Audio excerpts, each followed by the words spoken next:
What's happening, everyone? Welcome to the Legged Podcast. It's me, Andy Grant, and I'm so excited to say that sitting with me today is Mike Bates.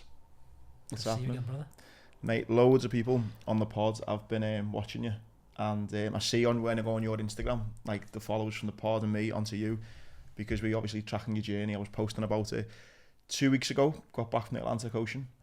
3 weeks on land. 3 weeks on land. 2 weeks in the UK, I think. Because we were saying just before, like, time is a very different thing for me now. Because out on the ocean, there is no time. There's sunset and sunrise, and nature dictates what happens in between. So I'm just still, you're lucky I'm here on time and in the right place, man. Because I'm still getting used to it. Mate, yeah, you've travelled to get over here, mate. Cannot thank you enough. And honestly, mate, I joked with, I think it was me dad or someone. I said, like, normally I'm like, feel like I'm quite accomplished with like storytelling. I've got something like a bit about me, mate. You just fucking piss all over my brain. The things you've you done, said that man. in Iceland, man. I don't believe it. Honestly, mate, that's so excited to talk to you, mate. Probably start off in Iceland, then that's when I met you. So, good friend of ours, Paul Cheetham, put on a weekend with people to kind of come together. Really successful business people in their own right. I done a talk, you done a talk. I must admit, when Paul said there was another Marine coming and told me a bit about you, I was excited. And then you kind of had that thing in the airport where you just kind of gravitate and bootneck. Yeah. So we spent a weekend in Iceland together. And I feel in my job as a motivational speaker, and I know you do a lot of speaking yourself, and no doubt going to be doing loads more of it. I've sometimes been a bit underwhelmed with hearing other speakers, and I've just sometimes it's I don't know. I think because through the military I've known some like great stories and great people, and sometimes a bit underwhelmed. That weekend, mate, listening to you speak was unbelievable. Your story, but also a lot of the teachings and coachings that you were speaking about was, you know, stuck with me now, and something that me and Paul spoke about on the podcast last week. So can you just talk from your side on, you know, what you went into Iceland with, what the kind of expectations were, and what you got from it as well? Yeah. Well, I mean, I'll just touch on that point there, mate, because I think it's a really important one. I think, like you, having had lots of experience across multiple kind of dimensions, doing military work, working for the MOD, jiu-jitsu, now rowing an ocean solo, whatever it is, I see people trying to, and you mentioned this on the Lifecast podcast recently with Paul, there's lots of things on Instagram, there's lots of things on LinkedIn about motivation. The majority of people, unfortunately, who are espousing this so-called knowledge, for me, aren't credible. They've just read a lot of books and they're 100%. regurgitating the same message. I think when you come across, you know, like we bumped into each other and worked together in Iceland, you know when someone's credible. And more importantly, the word I want to use today really is, you know when someone's authentic. Mm-hmm. You know when it's them. They don't need to be another persona. They don't need to compare themselves to anyone else or show off. They just are them. And so I was asked to go to Iceland, and I'll unpick how I was connected with Paul, because that's really important, and it's one of my principles actually that I want to share with people today. But I was asked to go to that group and talk about my principles for mindset and goal setting. What I wanted to do out there was slightly different, was make people accountable for 2023 and get people to look right to the end of life, and Paul spoke about this and write his eulogy, and really understand where they are today. So where are you right now with your home, your family, your work, and others? Like where are you spending your time and your efforts? Are you happy with that? But most importantly, will you be happy with that when you take your last breath? Because you've got a chance to change every day. And I think a lot of people get stuck. And there was something you said actually on the podcast that we'll talk about later, but people get stuck thinking that what they've got now is it. It's not it. You can change anytime you want. Mm-hmm. And I think what I want to do to people, particularly for men in midlife and moving into the second half of life, is show them that they can have the second half of life better than the first. And that's what I tried to do in Iceland, and it landed really well. And don't forget, and you said this, man, these people who came to the Be The Standard group were very, very successful people. Oh, yeah. If you talk about success in financial terms, but many of them are unhappy in other areas of their life. Mm-hmm. And so being able to come in as a credible person who's achieved certain things, and to be able to say to people, this is how you change, here's the blueprint, it's magic. I love it. I think that's what you've just nailed it. It's credible kind of sources of inspiration. You know, again, every man and his dog seems to be a motivational speaker now on Instagram, and if you find a good cheesy quote and put a good backdrop by it, looks great.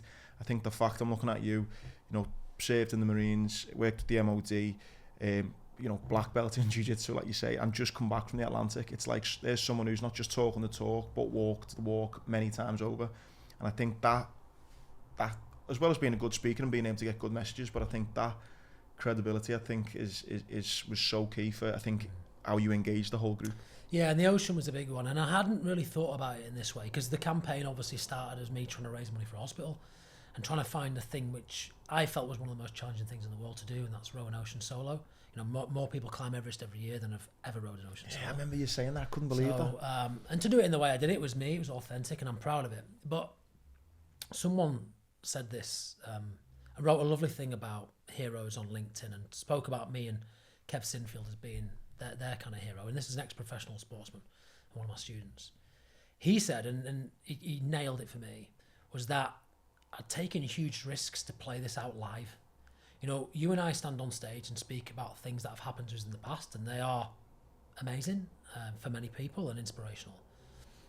But when you've achieved those things, to go out and do it again, but live for everyone to see, to risk failure in your reputation, to leave my business that I only founded 2 years ago and risk the financial implications there, and everything else. You know, if I'd have gone out to the ocean and perhaps died or been rescued or come last in the solo class or had major issues because I hadn't prepared properly, I can't stand on stage and talk about, you know, being a credible motivational speaker then. So that's something I'm really proud of, that I had the guts, the courage, the self-belief, and again, to talk about the life cast, to be vulnerable enough to go out there and say, this is me. Yeah, I'm going to show you right now. Get a load of it and see what you think. It's so funny, and I'm in no way trying to kind of compare my achievements to yours. You've definitely, you know, outdone me on that. But one thing... it's relative. It's relative, but one thing I will say, which is really funny, was I, a little bit like you, when I attempted to break this 10K record, was having to kind of, you know, make it a bit live, telling people and set a date. Everyone knew about it. And my best mate out the Marines, Ryan, he messaged me like before and give the old good luck, and he said, mate, you cannot fuck this up now. You've told so many people, like, and in a way, did you find it was a bit of a positive pressure that, like, the kind of everyone was watching you, or would you have preferred to maybe do it a different way, or you're happy with how it was? I think I'm indifferent to it. I was on my own on the ocean, and I never really thought about, well, I'm going to do it this way because that's what people are going to expect or want to see. I was just me. But in my mindset principles, which are mine, and we spoke about them in Iceland, MIND, the N is the nerve. Like, you've got to go out and do it. And part of that, when I'm asking people to set big goals, is to go and tell people about it, because then you're accountable to them. So I think a lot of us talk a good game. A lot of us, I was going to do this. You'd have heard, like, if you had £1 for every time someone said I was going to join the Marines, like, man, we won't be doing this. Maybe we would, I don't know. But, you know, to go out there and tell people, and I've been telling people for 3.5 years, going to go and row this ocean, and people were just looking at me like I was mad. People still look at me like they can't quite believe they've seen it, and they're speaking to the person who's done it. That takes nerve, and we're all capable of that. We've all got it. I just think people don't believe that they're capable of it. Well, in Iceland, like you say, you've done a speech about your own career so far, and then when you come on to the teachings of kind of goal setting, you know, you're there saying, like, this is how you do it, and this is how I'm applying it to my big goal. And it must have been, what, 6 weeks later, 6-7 weeks you were due to set off after Iceland? I actually left the country 2 weeks after we were there. 2 weeks, was it? Yeah, I had 2 weeks in La Gomera preparing the boat and getting inspected, make sure I was safe, or certainly prepared, safe, and had the right kit. And then I left on the 12th of December. So that was about 5 weeks after we were in Iceland, I think. But I left the country 2 weeks after. I think that, well, it will have. It definitely did with me, and I know Paul and no doubt the other guys, a massive impact on someone who's saying, you know, look, goal setting like this, you know, the principles that you're teaching, it works, but again, you're then putting it into action. Yeah. It's not just this kind of willy-nilly life advice that can be, look, I'm applying this to rowing an ocean. There's no kind of excuses then, really, is there? No, but it's not there to, you know, it was never there to say, look at me. It was there and there was two things that I really wanted to get out of the campaign, mate. It was raise a lot of money for the hospital that saved my son's life, and it was to inspire and impact as many people positively as possible. And actually the second of those overtook the first, because that broader impact has been amazing. So when you can stand in front of people like we did in Iceland, and you're looking around the room at these people who have financial wealth way beyond my conception, and you can see in their eyes that they're moved by what you're saying. Because, let's say, for instance, they want to see more of their kids and they don't realise that they can change that right now, or they want to lose some weight, and you're the person impacting on them. It's just so powerful, mate. And I think the word that I didn't hear you say on the podcast, if I may say, on Sunday, was the word fulfillment. And we often mistake happiness and fulfillment, and they're two very different things. I think happiness is, as you and Paul were discussing, the achievement of goals, that dopamine hit of making your bed and moving towards your goals. Fulfillment is something you can't really put your finger on. And when I look into the eyes of people who, from my students who are age 3, 4, 5, 6 to 15, or the adult students, or the guy I meet in the street, or the American in Antigua who couldn't believe what they saw when I came to Midland, that look of kind of shock and awe in their eyes, for me, that's true fulfillment, because you know you've touched them somewhere inside.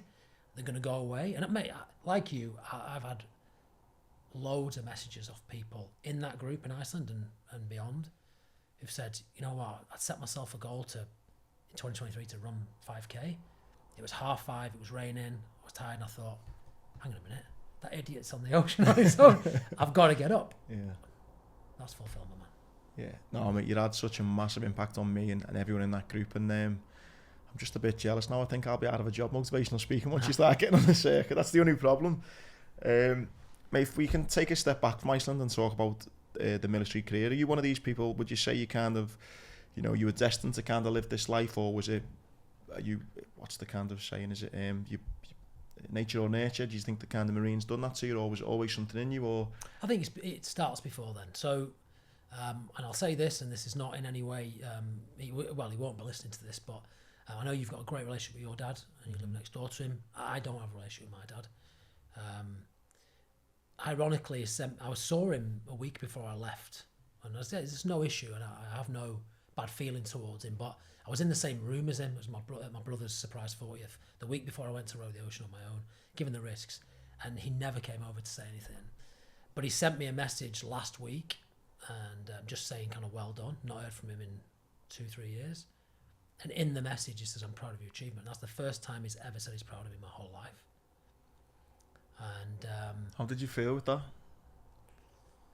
It's tough, mate, because I've tried so hard to have a good relationship with him, and I would long for that. I had it with my granddad, thankfully, who's now not here, but a positive male role model. And I think that's so important, particularly for young men. You need to have positive male role models to show you the way and to say you're doing the right thing. The reason I mention it is because I didn't have that, and my family was broken because he left, and I was going down the wrong path, smoking a lot of weed, working behind bars, playing drums in bands. And then I met someone who'd been in the Navy, and that idea of brotherhood and community, and he spoke about the Marines. In fact, he said, you've got to join the Marines because all they do is fire guns off the back of ship and chase girls around. And I thought, that's like the perfect job. So that's why I joined. But it was the call to action for me was to go out and prove to the world that I was good enough and that I was capable enough. And because I don't think anyone told me I was when I was a kid. So that's why I joined the Marines. And then I believe, like Damien Hughes speaks about on the High Performance podcast, every achievement you make in life, whether that's making your bed in the morning, whether that's serving your country and putting your life on the line, rowing an ocean, whatever, is one more brick behind you in a wall of evidence that you then can look behind you and say, you know what, I'm capable. I can do this stuff. So joining the Marines, I never thought I'd ever be sat here or be rowing oceans or working in the intelligence fields of the MOD for 15 years like I did.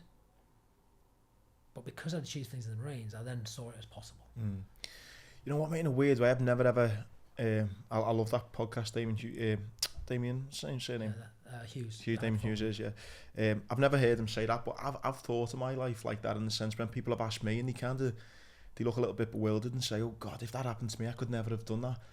I think, you don't give yourself enough credit sometimes. If everyone's had their own problems and challenges and adversities. If you actually took a moment and look at all the things you'd overcome, you'd have so much more confidence on dealing with the current situation if you kind of look back, which I've never heard it put the way eloquently. I mean, life's difficult, right?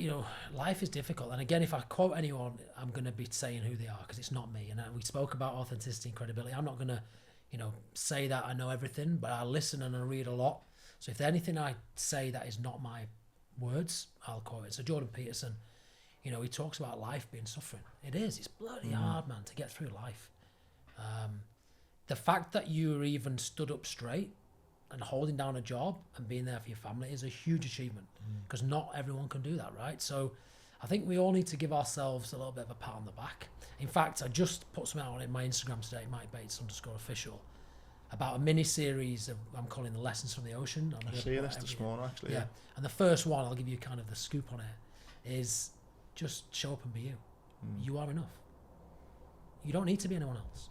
Again, going back to your conversation with Paul, there was hints there or suggestions of, yeah, but you've done this and you've done that. You don't compare yourself to anyone else. You are enough. And on the ocean, when I had no control, Mother Nature was in charge and I was alone.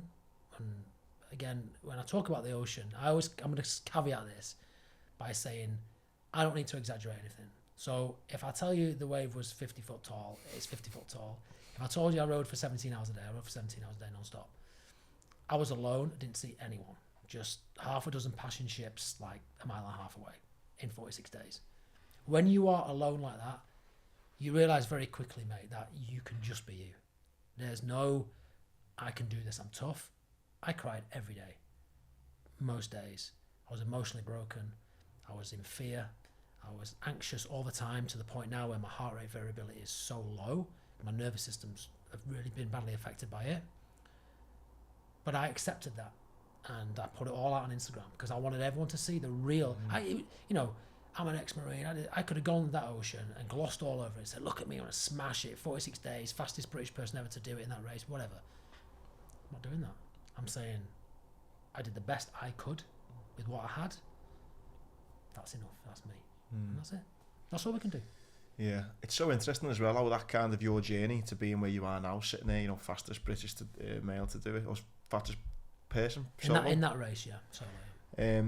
And it kind of stems from that kind of childhood, if you like, because again, speaking to friends I've got who are in both the Marines and Special Forces, one of them told me the other week that they had a briefing, and they all had to get up and say a little 10-minute spiel about themselves. And I think the sergeant major at the end, or the leader at the end, said, what's the one thing we've all got in common? Fucked up childhoods, or like daddy issues, or, broken families. And you're looking at some of our kind of finest, members of Special Forces, the military, whatever you want to look at, have all come from some sort of broken home or some sort of issue that's not really being dealt with, which I found really, really interesting. Yeah, Paul spoke about it, didn't he, again with you, about perhaps a trauma in your early years. I think there's something that drives people to want to push their own boundaries past kind of societal perceived limits, right? Like, life is suffering, that's quite right, but it's also can be very comfortable and very monotonous and easy, and we don't need to set goals, and we go to work, we clock in, we clock out, we come home, we sit on the sofa, eat Domino's on Deliveroo and watch TV. Like, you can do that and exist, but that's not living. And so people who are driven, in my opinion, to go and really live, and these are my words, live a life without limits, you need to be pushed in that direction. Either because you've experienced something in your life which drives you forward, or you're inspired by hearing someone else's journey. And that's what we try and do, right? Like, we, for whatever reason, have been compelled to go and live a life without limits. But we know a lot of people don't really know how to do that. So I think our job, and you said something about your life's purpose, not changing the world, but inspiring someone else to do it. I thought that was wonderful. I think that's absolutely right. That's the game we're in. How many people can we positively affect and positively change and give the confidence to go and live their own life with that list, and whatever that is, right? Mate, 100%. And I've been very fortunate to speak to thousands of people now across the world doing the talks, and one of the best things that's ever happened to me, it wasn't like a big paid gig, or it wasn't a standing ovation. It was a lad stood next to me in a pub. It made me feel quite old, but it was still a nice feeling. And he said, Andy, and I said, yeah. And he went, wait till you see this. And he must have been about 22, 23. And he got a photo up of when he was in sixth form, or maybe year 11. And it was me and him. And he went, I still remember that talk. It was amazing.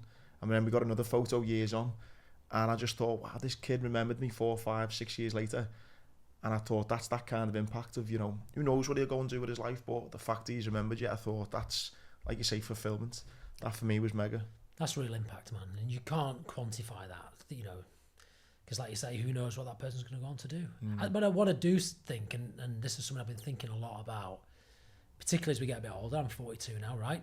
Mid part of my life, and we can talk about future things for me. I'll touch on it briefly, but you know, men's mental well-being is a huge issue. I think men are the next conversation.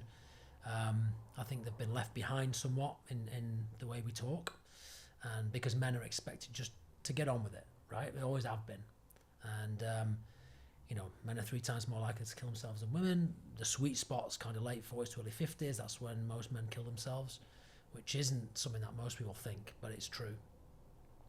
And so I think what changes, though, is as a young person or a young man, I can only speak as a man, you are playing games all the time. You're playing the status game. You're playing the mating game. You're playing the corporate game. You're playing the financial game. You've got to strive. At some point, you have to stop doing that if you're going to be fulfilled. And if you don't, you slip into this valley between these 2 mountains. There's a great book called Second Mountain by David Brooks. You should all read it. And the Next 45 project for me is very similar. You know, game of 2 halves, next 45 minutes. The first mountain is striving, young people, competition. You've got to get off that mountain and get on the second mountain, which is helping people. And we're fortunate that we've figured that out already, where our purpose in life is to go out there and help and serve people. That's where real moral fulfillment comes from. My worry is that a lot of people our age, even older, are still stuck either on that first mountain, trying to succeed, not happy in my marriage, want a different, you know, partner, drinking every day, whatever it is, they're either on there or they're in the valley. That's no place to live, man. And so I think what I'm trying to say is that goal setting will evolve and adapt, and your goals will become different the older you get. Rowing an ocean for me was the summit of my first mountain. And so people always ask, well, what's next? You're going to go and row the Pacific? No, nothing. Because I don't need to do anything else. I'm happy with me. I'm happy with that first mountain. Let's use what I know there on my second mountain to help people. So my message, just to sum that up, is just don't think about anyone else. Think about you, but just know where you are in life. And if you're still chasing the things you were chasing 20 years ago, you're on the wrong mountain, man. Mate, I feel already even you're inspiring me just listening to you, because you're saying so many things that's immediately just relating to me. So I done a talk last week down in New Keene. It was someone who booked me, who dared me 5 years ago. And I went in, done the talk, and it went really well. And he said, oh, mate, honestly, I've heard it like 2 or 3 times now, still just as good. And I said, you know what? I feel like I kind of need to do something else, or I need to change it up, because you know what? And it's a little bit like what you said there, where you're like, I'm proud of what I've done, I'm happy with what I've done. Like, I'm okay with that. And hearing you say that then just made me feel a bit alright, because last week I was thinking, I need to change up. And the guy said to me, look, it's not broke, don't fix it. You're inspiring so many people still. So a bit on the speaking bit there, I thought it's good to have that confidence that you've got now to think, I've got my experience, that first mountain. It's about now giving back and, you know, showing people the way now, which I think it's a great way to look at life. Yeah. And another thing I was thinking in the van when I was listening to your podcast with Paul, and I'll talk to him about it, I'm sure. I hope he listens to this, actually. A great guy, got a lot of time for him. Is, you know, the Stoics used to speak about the word enough. You got to know when enough is enough. For me, doing another 3 years of a campaign to spend 2-3 months away from my family is not something I'm going to do, because there's been enough of that. So for me now, once you know what enough is for you, whether that's financial, whether that's love, whether that's whatever it is, you hold on to it. And what you can't keep doing is saying, yeah, that's enough, but when I've got this, I'll be happy.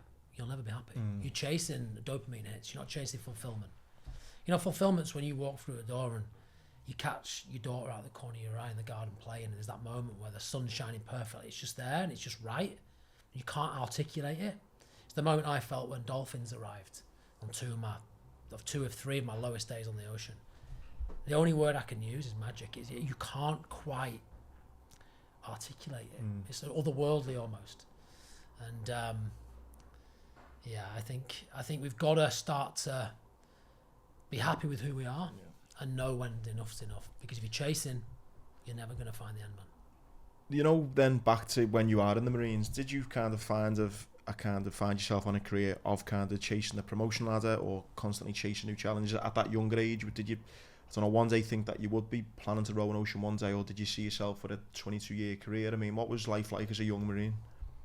It was great because we went straight on operations, and the Marines hadn't been on operations for probably 10 years. I joined the Marines and 9/11 happened when I was in training, so straight to Afghan, straight to Iraq, straight to Northern Ireland in 3 years. I was promoted after 11 months and took a section of men to Iraq after 11 months being out. So I was naturally good at leading, probably because I'd led my brother and sister through and navigated a divorce quite messy, and I had to be that man of the house, if you want to say that. So I was chasing that, but then I was heading down the Special Forces pathway, but the Marines wanted me to go back and do my commission, and I had to choose, basically. And thankfully for me, I got pneumonia and pleurisy, and I was in hospital for a week because it gave me, and again, you spoke about this on the live cast, it gave me a moment just to step off the treadmill, just to say, whoa, hang on, stop. Have a think about what it is you want. Because if you go down the Special Forces pathway or you go do your commission in the Marines, you're going to have to commit to another 10 years. You're 25.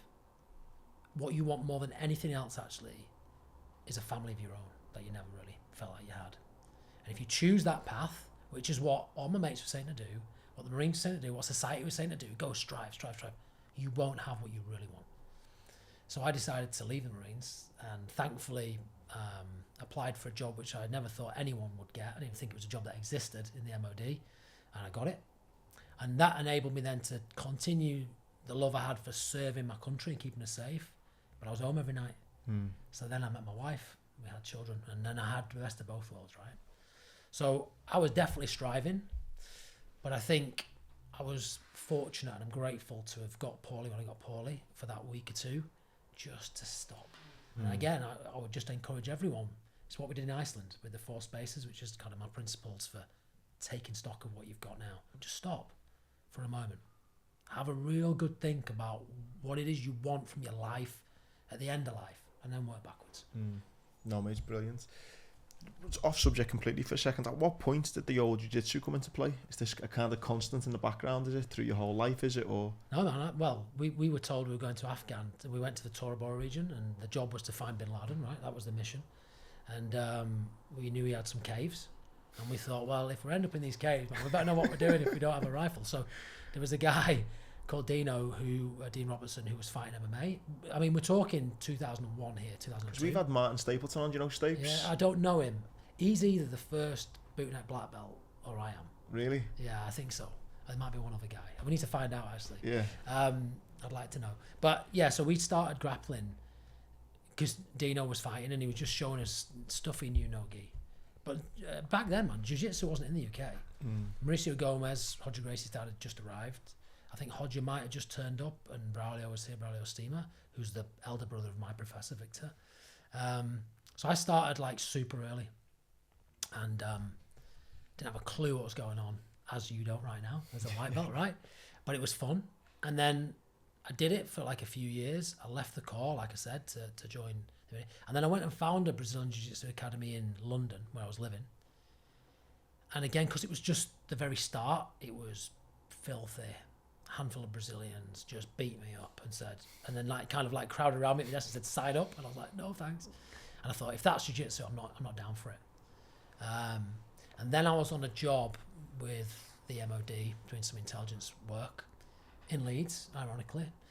And I kind of tried to get up off the main road and drove around the back of an industrial estate, and I saw like an MMA gym, and it was one of them sliding doors moments. I was like, okay, there's a reason why I'm parked here. I walked in, joined, and that was 2009. So I trained on and off up to then, and then I trained non-stop from 2009, got my black belt in 2017, opened my own academy in 2020 when I resigned from the MOD to do the row because they wouldn't support it. And so I've been grappling for 20 years. That's mega, that, mate. Mega. One of the OGs, man.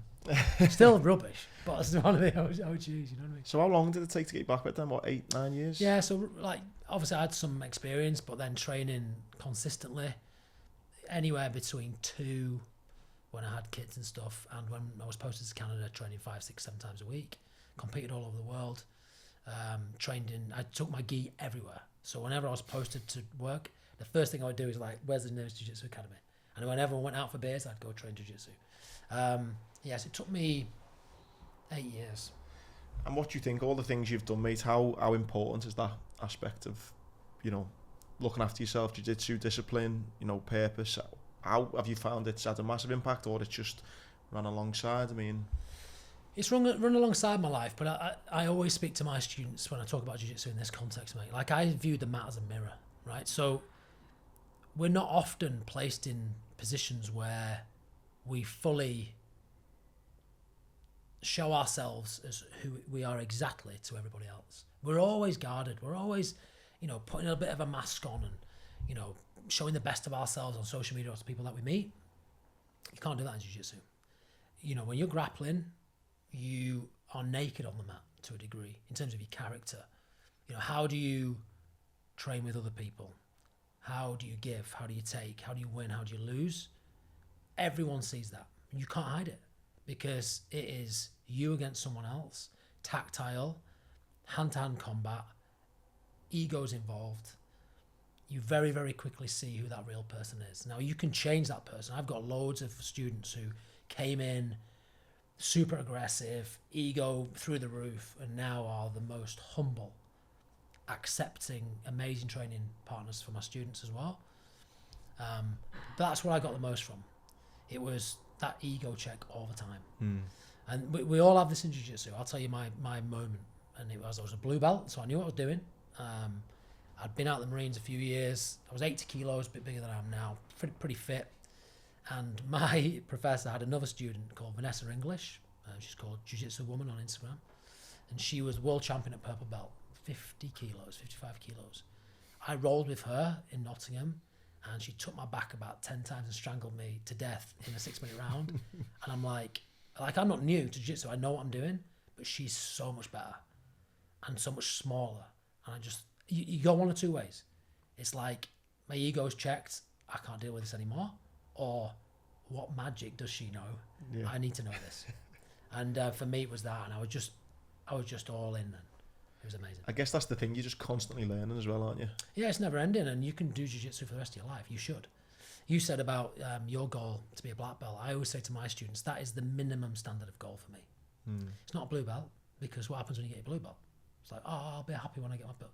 No, the black belt is the minimum standard of kind of goal in terms of duration, because it's going to take you, well, this day and age with the amount of options for training, it's going to take some people 5-6 years maybe, most people 8 to 10 years. That is a nice length of goal to have, because it keeps you on it for a long time, and you're gonna experience all the ups and all the downs, but you're gonna have to navigate that to get to where you want to be. And actually, I think for jiu-jitsu, again, what I always say to people is, look, the sooner you can understand that when you go to class, it is as much about other people than it is about you, because you have to have a training partner to do jiu-jitsu. When you get that, when it's chucking it down with rain, or you're tired, or you've had a hard day, and your gi's not quite dry, and you're like, I'll leave it for tonight, you're letting someone else down. And if they're thinking the same thing as you, once you start to go to jiu-jitsu and understand that, that's when the magic happens, man. The techniques, they're just a collection of techniques. It's what it gives to you as a person to be that close to somebody, to exchange that physical movement, and to be there for other people. That is jiu-jitsu. Yeah, mate. I mean, I'm right in the beginning of it. Training with a guy, Dean, and it's already like it's opened up a new world to me. And someone who's been quite fit and active, and thinks that I kind of been in gyms and stuff, but it's definitely been a big eye opener, and something I'm glad I've kind of started the journey to. So your career out of the Marines now, finished your MOD. At what point you obviously start a family, and I guess this is where the cause comes from as well as the kind of goal. If you just want to touch upon, was it your first boy? No, well, both my sons were. Yeah, I think probably people are here thinking, why are you glossing over the MOD career? So let's just talk about that real briefly. I know thank you for sidestepping it. The reason we're doing that, of course, is that I worked in a really sensitive role, and I've been asked by my former employer not to say who exactly I worked for, but what I can say is something I've agreed with them, and that is that I was a human specialist, so a human intelligence specialist. You can Google that and it'll tell you what I did.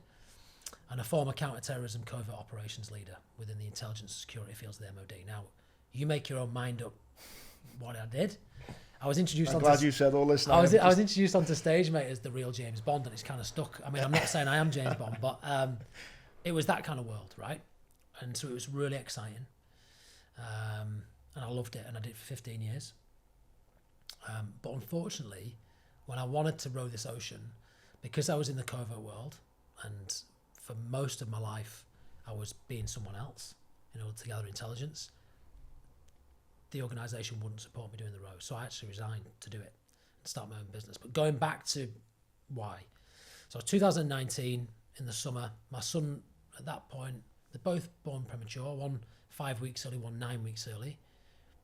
Youngest one had meningitis. So we got him home, and after about 6 weeks in hospital, feeding him through a tube and all that stuff, been on ventilator, been on life support, got him home, sleeping loads. And I was saying to my wife, because obviously I knew what I was doing, not. I'd read all the father books, right? How to be a good dad, right? I was like, oh, this is good, he's catching up, he's growing, that's what happens when they sleep. And she's like, I've just got this feeling there's something not quite right. I was like, nah, man, you're just paranoid about it, don't worry, he's absolutely fine. Anyway, it went on for a couple of days, and I was about to go and do one of these intelligence jobs out in Manchester, actually. Driving there, and she said, I've just got this feeling again. I said, look, if you've got a funny feeling, almost, I'm not ashamed to say this, but like to get to stop going on about it, I said, just take him to hospital. Thankfully she did, because she rang me about 2 hours later and said, you've got to come back. Walked into this room, consultant there, he said, if you hadn't brought him in today, he'd die tomorrow. He had meningitis, really bad. And then, unfortunately, this was a Saturday, short staffed, they had the incubator too hot, started to cook him alive, foaming at the mouth, eyes like coming out like a cartoon character, back into intensive care. But they saved his life, right? So, and thankfully, we went through the whole, he's got brain damage, no he hasn't. It was really quite traumatic. Something that I don't think still to this day I've fully processed, because it's about being vulnerable. Like on his birthday, it's his birthday on Monday. And for the last few years on his birthday, I've just been a complete mess. I remember you said that to me in Iceland. Yeah, really upset, And I don't really know why. I think just grateful that he's here. And he's a great character, our Gabe. And yeah, I'm so privileged to have him. But my cause then was, so initially I raised a few £1,000. And the reason I did that was because I realised in the intensive care unit that the NHS don't buy the specialist equipment. We were in Leeds General Infirmary. There was only 3 incubators for premature babies on life support. If twins came out, which they invariably do, that was 2. There's only 1 left for the largest teaching hospital in the region. But the NHS don't buy that stuff, charities do. So I raised a few £1,000, just 2 or 3 grand. But I always felt that I wanted to do a bit more and to pay that debt back. So in 2019, I'd had my black belt for a couple of years, but I was enjoying work, but there was no personal goal. I saw my brother-in-law doing Ironman. I thought, well, I don't really want to do that. What can I do? And I thought, I'll do something big. And I stumbled across ocean rowing. And so that was the kind of catalyst, really. And the cause to raise £70,000 for the hospital was my kind of mission. We've kind of total raised is over 170,000 to date, which is amazing. Wow. We put on the link on the podcast as well, so if anyone wants to donate, donations are still open, mate. Yeah, Paul is his company, and a few other guys at Iceland have sponsored us as well, from as businesses, which is amazing, and that will have a real impact. We've already given 65 grand to the hospital, and they've bought 6 neonatal monitoring machines. So there's already 6 babies right now, having all their vitals being checked by machines that we're able to raise money for. So that's amazing. But what's interesting about motivation, man, I only realised this on the ocean. I did an Instagram thing about it, actually, when I tried to average 70 miles a day for 7 days, and I was thinking about Kev Sinfield, who again we work with Be The Standard, and what he did for our borough, and his 7 in 7. Motivations come and go. And I've only just learnt this, like this is fresh from the ocean. I've been telling people when I talk, you need a really strong intrinsic motivation that's going to carry you through your goal. It won't. It will get you started. But that motivation may fade, and you have to find new motivations to stay on that journey, right? So for you, for jiu-jitsu, motivation might be that you want a better routine, you want to get healthy, learn a new skill. I've just given you a different motivation now, which is be there for other people. And so they constantly change. And I learned that on the ocean. I didn't think about the money we'd raised once. All I thought about all day, every day was getting home to my wife and children, man. Alive, as soon as I could. And they were my motivation. And I have to give a shout out to my wife at this point, who I fell in love with all over again on the ocean, because, you know, I went away selfishly and rode an ocean on my own on a 24-foot rowing boat. No one else to think about, just me. She stayed at home holding a full-time job down, looking after 2 kids, 4 cats, a dog. She had the kitchen redone. She had the bedroom done. And every time I rang, twice a day, every day, screaming, crying down the phone, which I did, never once did she turn around and say, you chose to do this. It's your fault. Look at me back here doing this. She just listened. Man, if you're going to take on any goal, I will say this, you must have some support behind you, man, because Sarah is an absolute rock. And I'm very grateful. I have to say that. Make sure I get it. Mate, there'll be people who are listening to you thinking, you know, the Marines, the stuff you've done for the government, you know, your black belt in your own pit, like, why does he kind of not be fulfilled? I know you said you never had a personal goal, but there'll be people sitting here thinking, like, what, an ocean? I mean, was it a case I am fulfilled. Was it a case of, though, like, the personal goal, was it needed to be extreme, it needed to be, you know, the only reason I chose that was because I knew how hard it was to do. I knew it was going to take me 3.5 years. It wasn't a goal that I could, you know, it's not like running a marathon. If I put a gun to your head, you can run a marathon now. So it wasn't that. There was a whole technical aspect of being able to be on a boat for that long. So I did 200 hours at sea in the North Sea. I had trained non-stop for 3.5 years. I went for my first run in 4 years last Sunday because every bit of training was on the erg or weights. I had to learn and pass a load of courses. And so I chose it because it was extreme. And the reason I chose an extreme challenge like that was because I knew that was the best way to raise the most amount of money. So if I'm going to ask someone to part with, you know, my headline sponsor me 20,000 quid, they're not doing that if I do lead 10k. It has to be something that people I'm go, so glad you touched upon this, because it makes me sound like a cheapskate, but I say to people, like, I hate giving to charity challenges if it's like, I'm running a half marathon, can you sponsor me? I'm like, that's not a fucking challenge, man. No, that's Sunday morning in the park. Yeah, exactly. Like, put a fridge on your back and run it backwards, maybe then I'll sponsor you.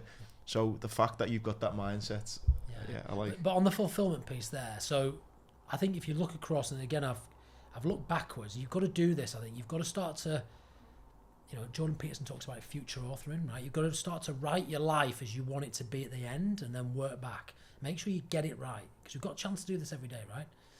If I reverse engineer what I've done in my life to this point, half of my life, hopefully, it's all been in the service of others. Whether that's serving my country in a green uniform or desert uniform, whether that's working undercover, running agents, whatever it is, in the intelligence arena, whether that's starting a jiu-jitsu academy and having students, over 450 students in our community that benefit from jiu-jitsu, whether that's raising the money I've raised, and it's been helping people, mate. So the fulfillment I get, it's not like I've taken on another challenge. It's all in the same challenge. Yeah. And the challenge for me is, I want my life to be about the good I can give to other people. And I include in that my wife and my kids, right? Being present, being a good dad, being hopefully a good husband. That's who I am. And that's what I'm here to do. And hopefully one day, you know, if I've inspired one person who goes on to do something better than they would have done, it will be worth it, mate. You know?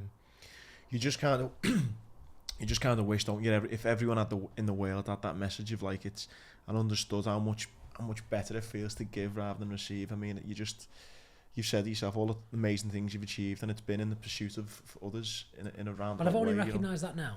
You know, like, back to your point about when you were a young Marine. Back then, I was trying to go and fight the Taliban. That's what I wanted to do. That's what we all went to do, right? Like, I wasn't thinking about helping anyone there. I was proud to serve my country, but I wanted to be with my mates and go fight some guns, right? Like, that was it. So it's only with, dare I say it, the word wisdom of the experience that I've had that I look back, and then I've really worked hard to understand what I was trying to do. And again, I don't think a lot of people do this. They don't take stock. They don't think about those 4 spaces I discuss: home, family, work, and others. I think, where am I on these scales? Like, where am I putting all my time and effort? And is that where I want to put it? Because if it's not, You can change it like literally right now. I think what you've said as well, mate, which is massive. I've just been, as you're talking, I'm applying things to my own life and thinking, one thing I definitely don't do enough, and probably our listeners don't either, is taking that moment. You know, going back when you said you were ill and it gave you a moment to think.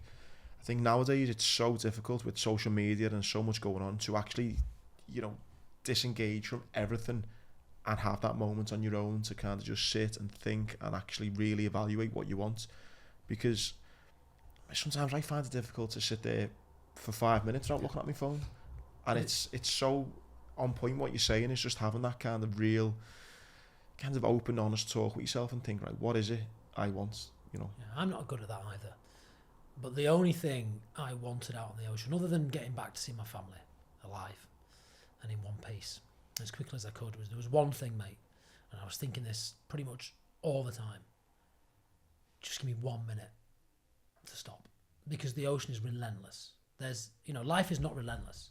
You and I could turn this all off now, close our eyes and have a minute and have a cup of tea, like anytime we want. You can at home, anyone can do this. On the ocean, there's another wave and another wave, and it does not stop. And as a solo, that's why I believe it's the most challenging way to do it, because if we're a pair, I come off the oars, I try and get some rest, you're now doing the work and making sure the boat's safe. When I try to get some rest, no one's doing that, and it all goes wrong. So, and it goes wrong because the boat speed drops, you know, the weather starts to affect the boat in a different type of way, which I'm happy to talk about. But so taking stock is very easy to do, but it's the one thing I didn't have back there. And what I want to do now in my life is make sure that I value that time doing nothing. I'm rubbish at it, as you are, as most people are, but I'm working at it, and that is one of my goals. To make sure that every single day I just make a bit of time to do nothing. And sometimes less is more. Often it is. You know, society says to us, you've got to go out and push, new goals, this goals. And I talk about goal setting. One of the goals you can set yourself is spend more time just being with you. Yeah. That's a great goal to have. Yeah. Everyone just assumes, don't they, that the goals need to be that kind of 5 a.m. shower and all that. Like you say, it can be just a bit of quality time with yourself. Get up, do your routine, make a cup of tea, sit down in a chair, drink your tea, do nothing. Leave your phone in the kitchen. That would be, I went to do a course, actually I'll sidestep slightly, with a guy called David Hyatt, who I'm wearing Hyatt jeans here. He started a brand called Howie's. He's a really entrepreneurial guy. And he reckons that all great ideas only come in silence. You can't be thinking about anything else. Really, yeah. You've got to have that. All the ideas are there. We just don't see them because we're so consumed with everything else. It's only when you stop and really stop and get good at thinking nothing that the really great ideas come. And that's something I'll be working for big time. And one thing, I put a little thing on Instagram saying we had you in. One question that loads of people asked, and I'm interested to know again about your mindset, about kind of productive and how positive you felt about things, is as we move on to the row, like you say, 3.5 years planning. Obviously that's your purpose, that's what you know, how are you kind of, what are your feelings in this? I mean, because I don't know, I'm imagining you're not feeling scared maybe initially on the water or in when you're kind of planning, you're 3.5, you're not thinking about that, you're excited. Yeah. So just if you can describe the kind of emotions of the, you know, people are interested to know like how long it took to plan, you know, how much money it cost for the courses, the boat, etc., the logistics. I mean, your purpose, I can imagine to be a really exciting time, because I know for me, I think I mentioned this in Iceland to you, when I was training for that world record, or when I was writing the book, or every time I've had something really exciting, I felt so productive. I felt like I'm skipping out of bed at, 5, 6, 7 in the morning, getting ready for but that's a long my projects have maybe been 6 months. Yeah. You're talking about a 3.5 year project. I mean, were the times over that where the motivation did go and you're thinking, I can't fucking raise any more money, or I'm struggling to get this course booked, or there's always little challenges I can say this, I never doubted I would do it. I've never doubted I could do anything in my life, because I've got so much evidence behind me to suggest that I am capable, and whatever I set my mind to, I do. I believe anyone can do anything. Like, I genuinely believe that. We just don't believe it ourselves, right? So at no point did I ever think, and someone asked me this yesterday, on the ocean, did you think you wouldn't do it? Like, no. You know, when I joined the Marines, my uncle bet me 50 quid I wouldn't do it because no one in our family had ever joined the military. And my first run was 1 mile and I had to stop halfway around. Like, no one thought I would do it. I knew I would do it. But of course, you know, as you set goals for that duration, there's going to be ups and downs. You know, rating sponsorship and asking people to... This was in lockdown. No one had any money. You know, I left my very secure career in lockdown to start a contact sport business when no one went out. You know, everyone thought I was mad, but I knew it would be successful. You know, you've got to take risks sometimes, but I always believed it'd work out. So I never doubted myself and my ability to be able to go and perform an ocean row in terms of being physically and mentally capable of doing it. But of course, there were times when I wrote 100 sponsorship letters and got no responses. And so you doubt. But I never gave in. And that's the key. And I think, talking about the duration of goals, delayed gratification is a huge, huge thing that we all need to get better at. You know, we go on our phones, we get a few likes on our Instagram, we get that dopamine hit, boom, boom, boom. We set short-term goals because we get the dopamine hit, the happiness of proving to ourselves we can achieve things. But that's happiness. It's very different to fulfillment. I can sit here, not in an arrogant way, but in a very self-assured, proud, confident and open way and say, and I rode that ocean solo in the best way I could do it and no one can ever question it. That's fulfillment, man. That's not happiness. But you only get that when you do something for so long. Yeah. You know, I was getting up and doing a marathon row every New Year's Day at 5 a.m. for 3 years. So no drinks, no going out. I barely touched a drink in 3 years, really. I don't drink a lot anyway, but, you know, New Year's Eve when everyone was going out, I was in bed at 9, I was up at 5, marathon row, 3-hour row. Did 36-hour rows, lift away. I said to my S&C coach, who I knew a little bit, but not that well, I said, listen, whatever, just so you know who I am, whatever you prescribe over the next 3 years, I will do and I won't miss one rep. And he was like, yeah. I said, okay. I didn't miss one rep. But that's the commitment you have to have. Yeah. And you can see, and I don't say this in any derogatory way, there are still people on the ocean. Mate, we'll come on to the actual ocean bit because I can't wait to hear about it. But I was clocking you every day and I'm looking at some of the people who were near and I'm thinking, oh my God, they're not going to be finished till May. Some of them, I think. Yeah. And I don't want to say this. What I will say is the way I rode the ocean was the way I rode the ocean. And that was for me. And that I am enough and that's me. And some people don't row the ocean like I rode the ocean. They're happy to take their time and relax. But there's also another category of people who didn't prepare well. And I think that's dangerous. Yeah. And I don't think it's right. And I think if you're going to go and do anything where you're putting yourself or anyone else in harm's way, you better bloody prepare well. And I believe I prepared as well as anyone in that fleet. And I think that is why I was a week ahead of any other solo and beat pairs, trios and everyone else. So before we get onto the water meet, how much would you say for anyone who's crazy enough to want to try and replicate what you've done? I mean, how much do you think that it cost? So I bought my boat off a former Marine actually who had a failed Atlantic crossing. If you buy a boat new, let's say you buy a pairs boat. I rode a pairs boat so I knew I could resell it better. You're talking somewhere between 70 and 90,000 quid. I bought a second-hand boat on the market with all the kit you need. You're talking 45 grand. And this is the challenge, right? When you're doing a campaign like this, you've got to front up sponsorship. I ain't got that money. If you self-fund your campaign, there's a lot less stress because you know all you've got to do is train and you turn up and do it. If you're trying to fundraise to do it, like I did, what happens is you get a certain amount of sponsorship, which enables you to then go buy, let's say, the boat. So let's say I raised 40 grand within about 12 months when I bought my boat. You are then locked in. You've got to raise the rest and do it, or you're liable for 40 grand. You've created a debt, not only financially, but in your character and your reputation, right? So the pressure actually increases. What I did, mate, was tell the story of why I was doing it. I narrated it on Instagram. I put every workout I did on Instagram so people could, not because I was showing off at getting up at 5 and doing a marathon. It's because people then, when they were rumming and ahhing about giving me 500 quid, were going, this guy is doing it. Yeah, like, they're invested into the story. 100%, man. And obviously we had a really worthwhile cause and everything else.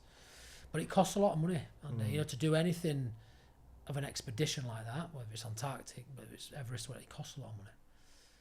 But I know I'll be writing a check for about 120,000 quid for the hospital in the end of it. And so my sponsors knew that. They knew that part of the sponsorship was to enable it. And of the 170 odd thousand that we raised total, 120, 130,000 to the hospital is a pretty good return. Mate, it's unbelievable.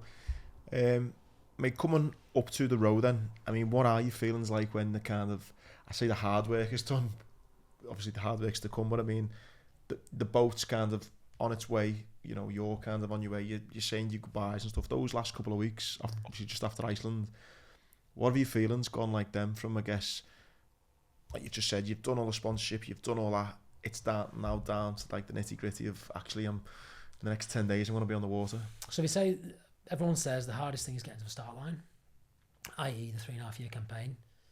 Everyone says that. I don't believe that's true. I believe rowing an ocean's way harder on your own than that. And the reason I think that is, and I'll come back to your question, but once I pushed off and started to row away from land, I basically locked myself into a nautical solitary confinement. And if I went to prison and I was in solitary confinement, like a guard would bring me dinner 3 times a day, and I would see someone. I didn't see anyone. That is not. I can't get my head around like, that. It's not what humans are supposed to do. And so that was really, really challenging emotionally. We'll talk about all that stuff in a sec. But what was I feeling? Well, there was relief once the boat shipped, because I know I'd done the campaign. I'd done 200 hours at sea. You have to do 120 to qualify. I'd done way more. I knew my physical preparation was on point. I was doing back-to-back marathons towards the end, 3 hours row. Just on a normal row machine? Yeah, on an erg, 3 hour row, or 3 and a bit, 1 hour off, 3 hour row. Like, that was towards the end. And doing that, I'm feeling pretty good about it. Like, not getting it with a bad back, just walking off. So I knew physically I was ready. I was robust. Thankfully I was, because I pulled my knee ligament on day 1 and rowed with 1 leg for 3 weeks. You know what that's like. Not quite just one leg, but, you know, I was just pushing my left leg. So there was a feeling of liberation, but then the nerves started to set in. And then well, am I even capable of doing this? What if I capsize and don't make it? A friend of mine said to me 2 days before I left to La Gomera, are you going to write a letter to Sarah and the kids in case you don't come back? And the last time I was asked to do that was by my RSM on the way to Afghan. And I didn't write one then, and I didn't write one now, but what I did do was created a video, just a piece of camera for Sarah and the boys the night before I actually left. It must have been difficult, that. Really difficult, but I couldn't get on the water without absolutely knowing that they knew how I felt about them. So I just sent it to Sarah. I said, you don't need to watch it, but if I don't come back, you need to watch it. And it was just expressing exactly how I felt. But saying goodbye to them, mate, I was an absolute...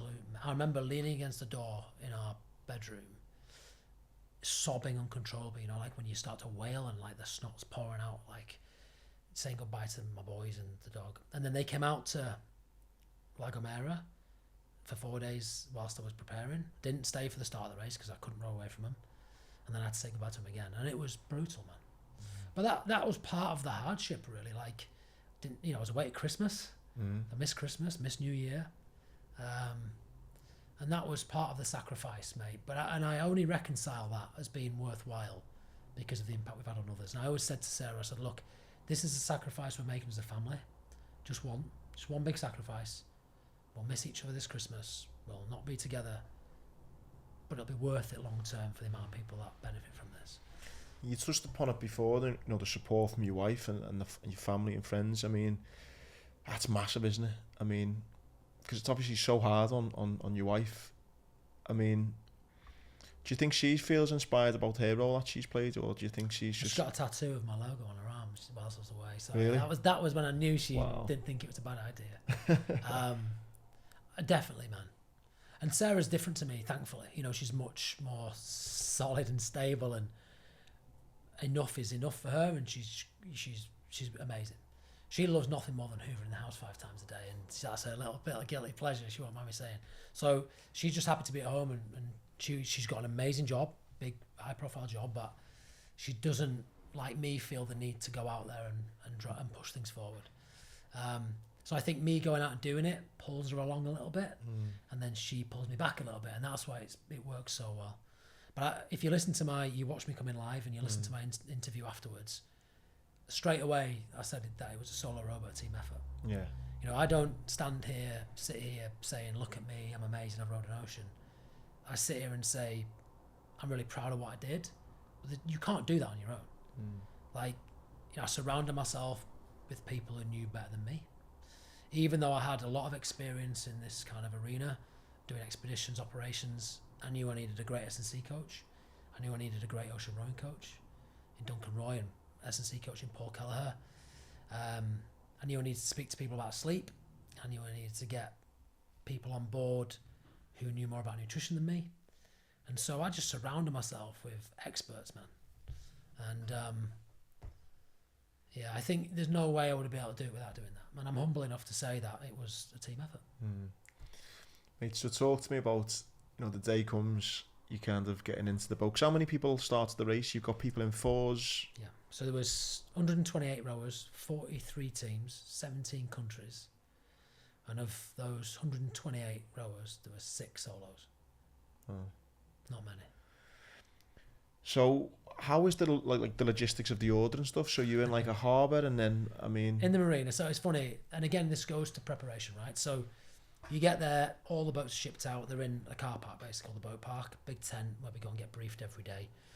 You know, don't die. This is how not to die. This is all that kind of stuff, literally every day. And then you need to be inspected for safety. So you get every bit of kit off your boat. You've got to know how everything works, how it's put together. It's got to be all lanyarded massive properly. Kit muster. Massive, like bigger than the car. Like fills this room. In fact, 2 massive tarpaulins, 3 meters by 2 meters. 2 of them full of kit. And on your boat, how's all your electrics work? Have you done your electrical course? How's your water maker work? Can you fix it at sea? Because there's no one coming. You sign paperwork to say that unless your life's in grave and imminent danger, no one will come and rescue you.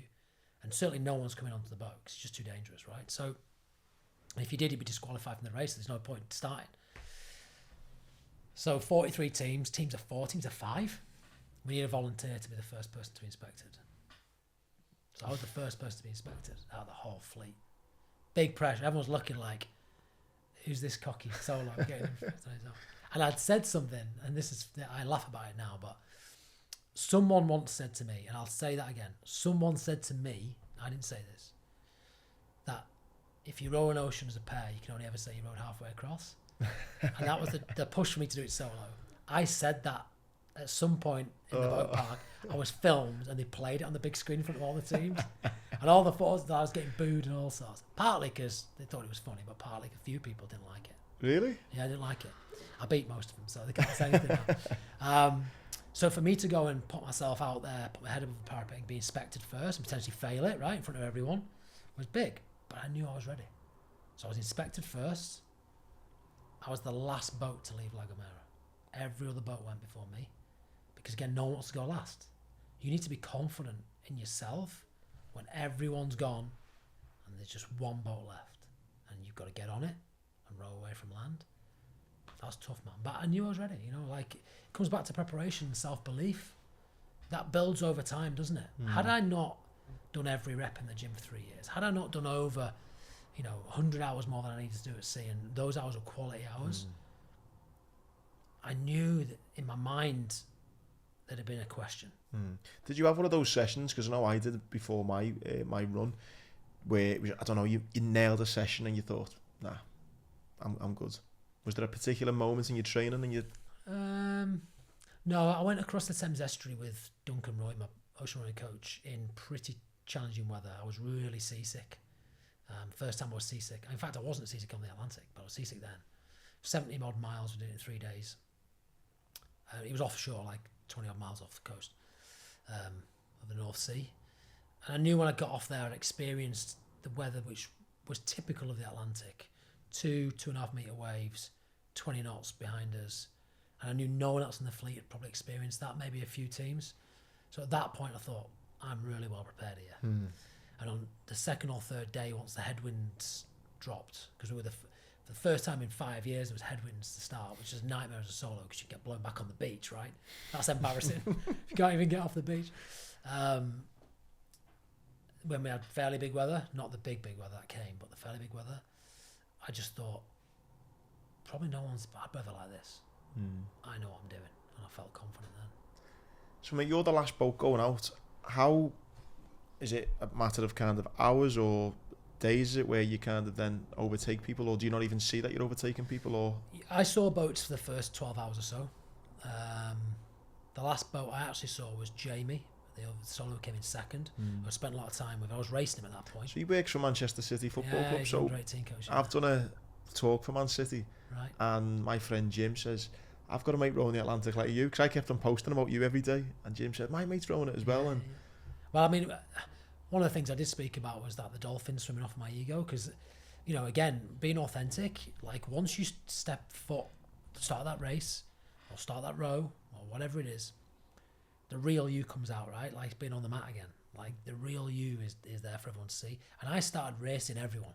So the last one, I was like, right, I'm just going to pick these people off, right? I was like, right, you next. And been about 6 days, and I knew I was 10 miles ahead of Jamie and all the other solos. A lot of the solos had got blown back towards Tenerife because there was headwinds, but also there's this kind of vortex created as the wind gets funneled through the Canaries. It pulls back round and pushes you back in. And so to combat that, I rode 9 hours straight out of the gate. Again, no exaggeration, like no rest, 9 hours. And then I did 1 hour rowing, 30 minutes off for the rest of the night and day, and then continued that. So I was getting like 20 minutes sleep, rowing for an hour, 20 minutes sleep, rowing for an hour at night, and then rowing all day basically to get out of the Canaries. I was 10 miles ahead of Jamie. Day 6, massive breakdown. Just chronic sleep deprivation, hands all blistered. Like you saw my hands, like every joint was blistered, in between every finger. Back was killing, knee ligament had gone, and massive emotional breakdown. And I was about to go in and clean the bottom of the boat for the first time, because you have to get out, clipped on, swim underneath the boat 4 miles deep, and scrape the barnacles off, right? Because it slows you down. I was really nervous about that, because there's stuff in there that kills you, right? what do you do? It sounds so kind of nerdy, and but there's fucking sharks. Like, Yeah, there's sharks, yeah. so it sounds so stupid, but I mean, you're unlikely to get eaten by a shark. And all I kept thinking was like, what about all these surfers in Australia bobbing around on boards every day, and there's like 4 killed a year? I would just think it would be so scary to get off a boat in the ocean On your own. to clean underneath it. You don't know. You could pop your head in. There's a fucking. Yeah. I see on some of the videos they put out, mate. There was a shark for Mims, yeah. Miriam, who came third, fastest female. Like, shout out to Mims, 23 years old. So she was going to go in, put a camera underneath, bloody massive shark. That's what I mean. Yeah. I mean, you've got to do it. Like, what's the alternative? Mate, I just think that. Yeah, but what's the alternative? And it's the same for goal setting. Like, what is the alternative? Do nothing. Well, that's not doing anything. You're going backwards. So what I did do was like, right, okay, how can I make this, because I was really scared about it. Like, how can I make this process a little bit easier? So you have a harness, you're always clipped onto the boat. That's your lifeline. Like, I didn't need to wear a life jacket. I'm clipped onto a boat. So I thought I'm going to put another line between me and the boat, so there's no single point of failure. So in the boat, in the marina before I set off, I've got an 8-meter line, which is my mooring line for the boat when I'm in the marina. And I tied a perfect rethreaded figure of 8 at each end. Like, that knot has never failed in the history of knots. And I put a screw gate carabiner at each end. So I knew out in the ocean, I'm not tying it sleep deprived. I'm not tying it when the boat's rocking. This is the best knot you can do. Perfectly done. So I knew when I clipped that on, I wasn't coming away from the boat. Like, that was bomb-proof. That gave me confidence. Anyway, back to my story. So I have this massive breakdown, day 6. And I noticed I thought it was day 9. Thankfully, I did like on my phone a voice note every day, like a captain's log. It was day 6. And ring my wife crying, screaming, I hate this, what am I doing? Why am I here? This is stupid. I'm tired, I'm knackered, this is, that is. She says nothing. Anyway, I get everything out. My mask out, I get my ice scraper from the car, which is to scrape the barnacles off. I get my lines out. I turn round and there's a pod of dolphins staring at me. I'm like, no way. And I'm like watching these creatures, man. And I said before, it's like, it's magic. Because you're seeing creatures in the natural environment. You can hear them chattering when you sat on the boat. It all changed. And I'm like, why am I racing this guy, Jamie, that I've been mates with in Lagomera, supported each other, been out for dinner with every single night, helped him on his boat, he's helped me, we've talked through the campaign, why am I racing him? He's my mate. And when they swam off, they swam off with my ego, man. I was like, I'm going to race myself every day now, going forward. Anyway, they swam off. I gave it like 10 minutes. I'm like, right, no excuse, you've got to go in. So I clip on, go in, snot everywhere. Big deep breath underneath, scrape barnacles off, back up, boats bobbing about, smashing on the head. It took me 45 minutes to clean the bottom of this boat, right? I clamber back on board, which is like a max effort pull-up, trying to get out of the water onto this boat. Get out, I turn around, dolphins there again. Wow. They must have just been sat off, like watching this pasty white thing flapping about in the ocean. But we talked about the second mount in this book, and one of the pillars is community, marriage, vocation, and the fourth one is faith. I'm not a religious man,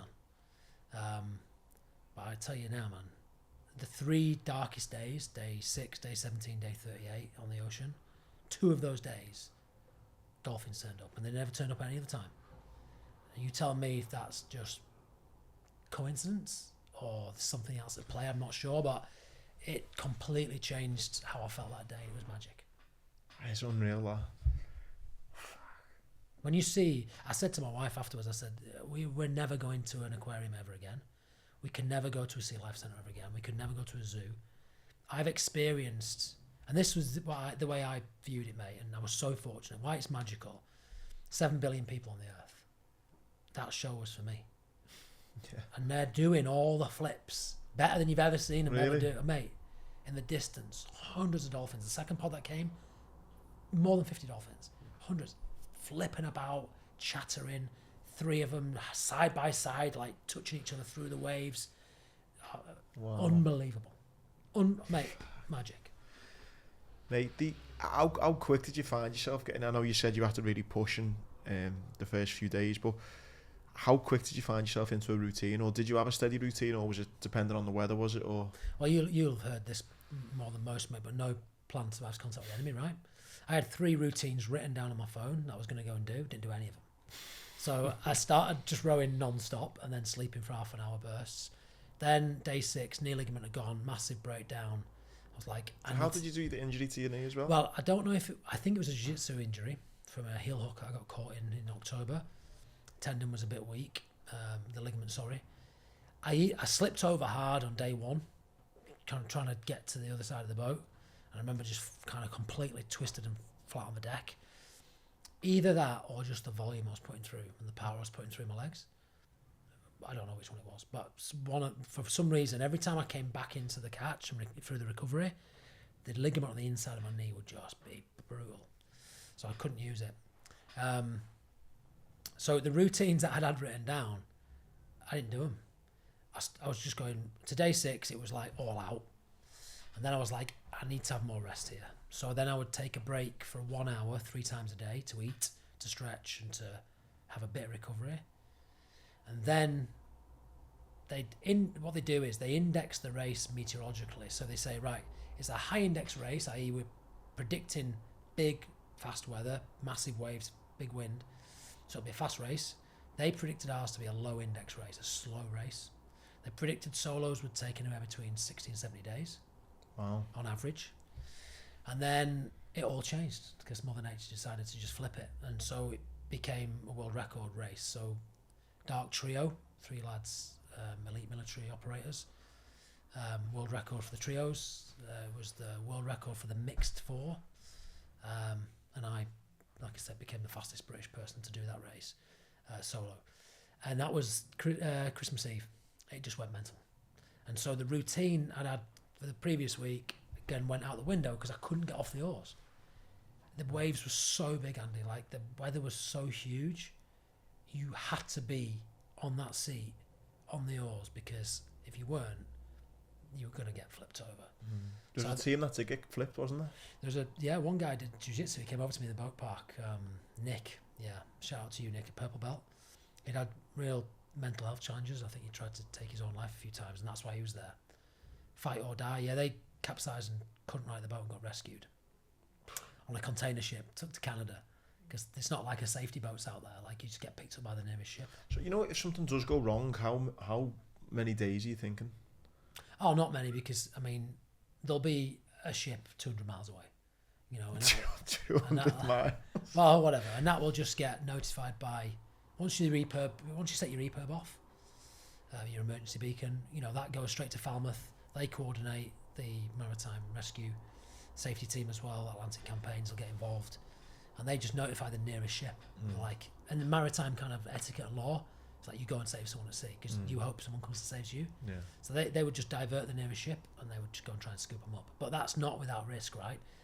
A 200-foot long, 1,000-ton tanker coming up against a 24-foot rowing boat, like that's not. And there's loads of footage out there of rowers being rescued and falling off ropes and going on. It's crazy. Mate, these waves, because I can't even imagine like the first experience you've kind of had with a real big one and stuff. Just try and describe what was that like, because I mean I don't know. You can't really articulate it, but well the way I try and say, you must have seen films with like boats in huge seas, like it's like that. But of course, when you're at a ocean rowboat, you're sat at the waterline, so you're basically sat on the floor looking up, and it looks like a hill of water coming towards you, like the size of a factory building, like these buildings around here, coming towards you. When the wind is of the direction and the strength that it was for us as well, plus 20 knots, not behind the boat but off to the side, you then get a lot of breaking water. So now you've got surf of 30, 40 foot waves breaking. But the boat gets picked up on these waves, right? And so you get into, if you start to harness the fear and start to move forward and try and be confident with it, you would row as hard as you could up these waves. One massive pull at the top, the wave would break underneath you or close to, and you would go from doing 3 knots, which is fast for an ocean rowboat, like certainly as a solo you'd probably be averaging about 2.5 knots. That's 2.5 miles an hour. That's like a very slow walk. To doing over 10 knots, like you would quadruple your speed as you surf down these waves, the boat pushing the oars out of the water. And I've got footage of that on my Instagram, surfing. And it's a great feeling, man. And at times it was like being on your favourite ever roller coaster, just a free pass, just keep going round again. Keep going round again. There's no one queuing. Get on again. It's just amazing. And at times it's like being on your worst ever ghost train, man. You can't get off. So at night, imagine it at night like that. You can't see them. That's what I think's the worst, mate. I mean, it already sounds horrific at times of, the loneliness and the challenging seas and the high winds and the waves, but then doing that at night, I can't even comprehend what that must have been like. Yeah, I mean, it's scary. There's no doubt about it. And is it pitch black, or I mean? So you put some reflective tape around the end of your oar just before the spoon, because you can't see the end of your oar, so you can't see 6 foot off the side of the boat. You can't see anything at times. When the moon's out, man, I mean, I spoke to everything out there because I was desperate for connection. So I was speaking to the wind. Good morning, sunshine. Good evening, Mr. Moon. Like whatever it was, every bird that went past, I was asking it questions and they never spoke back. But when the moon's out, it's like someone's turned the lights on. It's like this. It's amazing, man. And obviously the skies are unreal. But when the moon's gone, it is pitch black. The only thing you can see is the 2-deck repeaters. And again, there's footage on my Instagram if people want to see it. Just the 2-deck repeaters telling me what direction I'm going, what speed I'm going, what bearing I need to travel, and if my auto helm's still on auto, and that's it. So when you were saying as well, you had your routine of getting your head down. What is described to people? I've seen these boats before, but for anyone who hasn't, what is the setup of sleeping? I mean, you obviously haven't got a king size bed rolled up in there. No. What's it like? Well, it's not. It's a cabin, but it's not a cabin. It's like a coffin. So you clamber into this very small space. It would be, I could sit down and the roof's here. So it's like a little 1-man tent size. There would be enough room, maybe 18 inches either side of me. And there's kind of compartments there. But then my legs would be underneath the deck in a little hole like this big. So only my torso is out. Problem with that is you then have to stay flat. But it's not flat because it's the keel of the boat. So the shape of it is not good. And because you've been sat down all day, your body habituates to that seated position. And so laying down flat is painful. So you then can't sleep. But on top of that, as a solo, every time you came off the oars, something went wrong. So if you went off the deck and shut the hatch, I felt safe in there because I knew if I capsized, I weren't going anywhere. But you can't do anything outside. And there was one time I got knocked down 3 times, which is like a partial capsize when the boat gets fully on its side. 2 times I was on deck, the whole deck was underwater. So I was just looking at ocean, just with the cabin like poking out, and then it righted itself.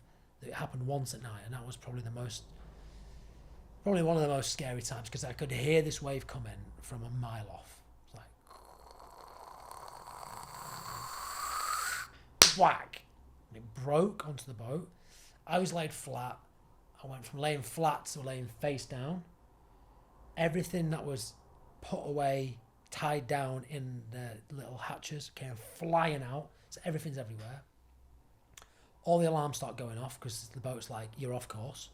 So the auto helm's been trying to keep you on. It's now burning out at the end, like, Argh! All the alarms go beep, beep, beep, beep, beep, beep, beep. You have to put your shorts on, put your t-shirt on, clip your harness on, and crawl back outside and try and get this boat to point back on your course.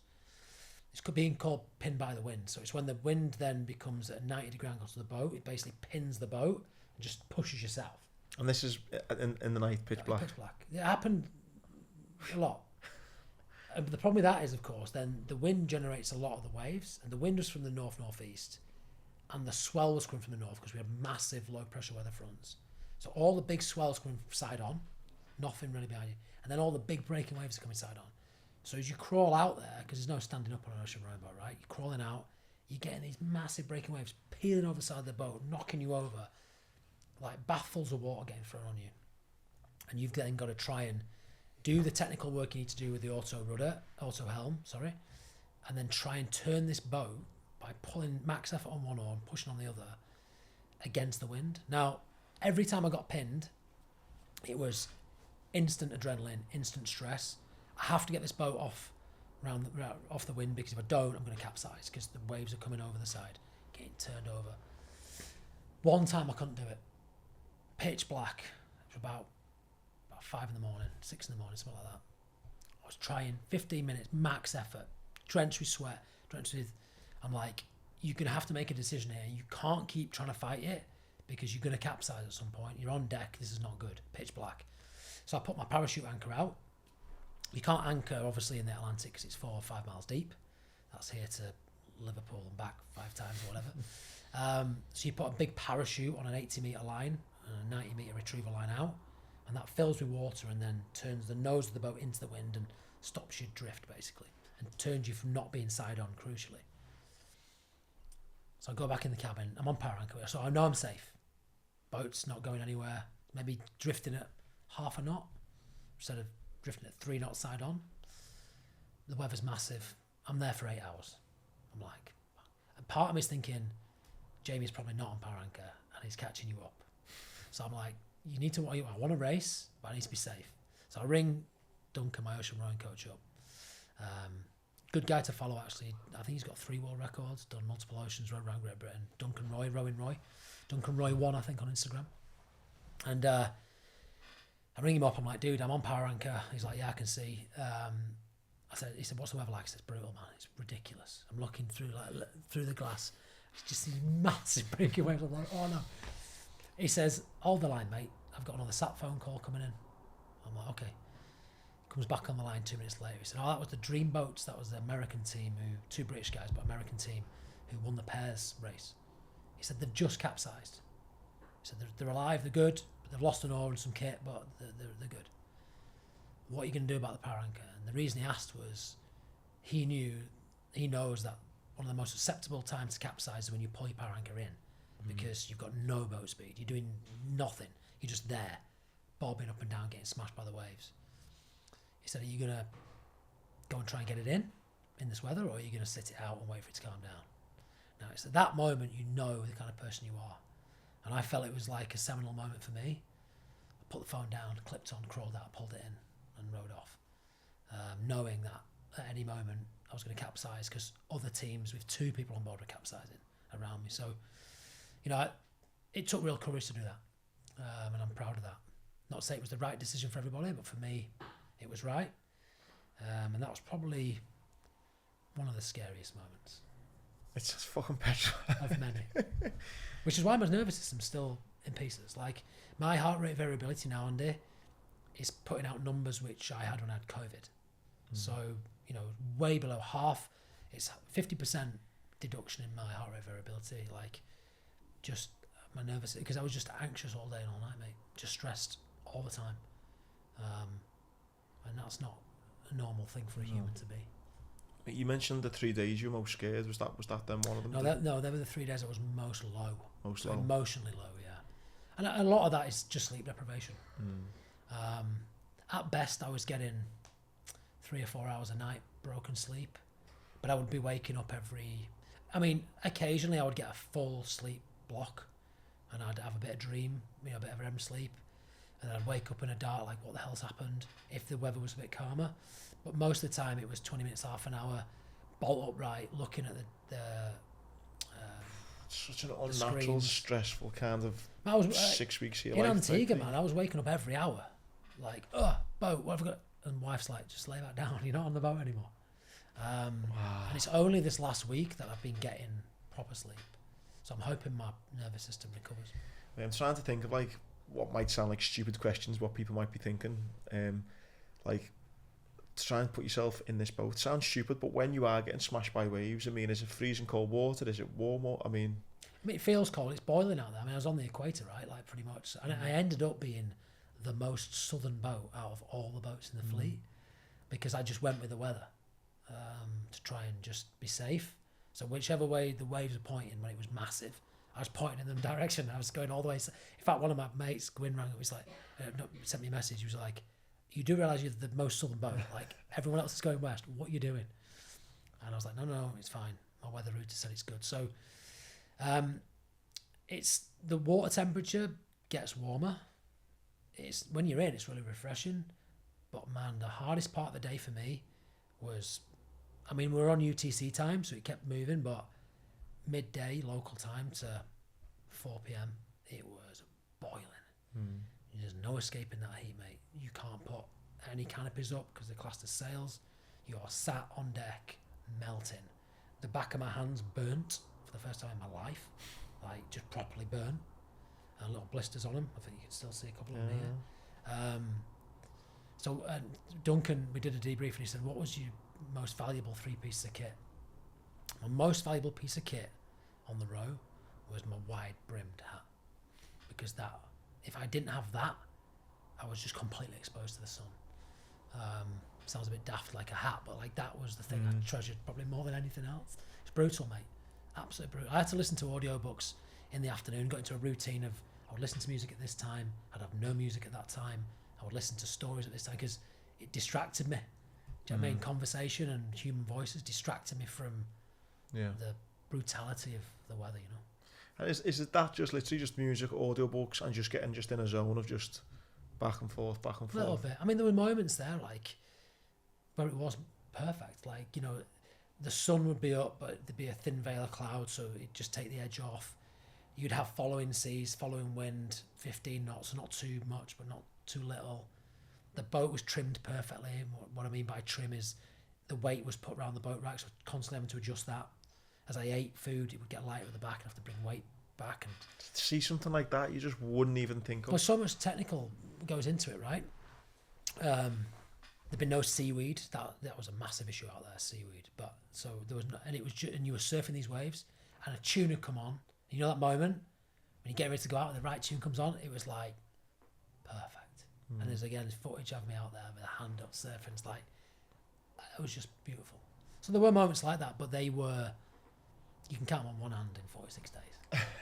Most of the time it was pretty. There was a point, again, you had obviously people doing your social media for you. There was a point when you'd kind of were past kind of the halfway point.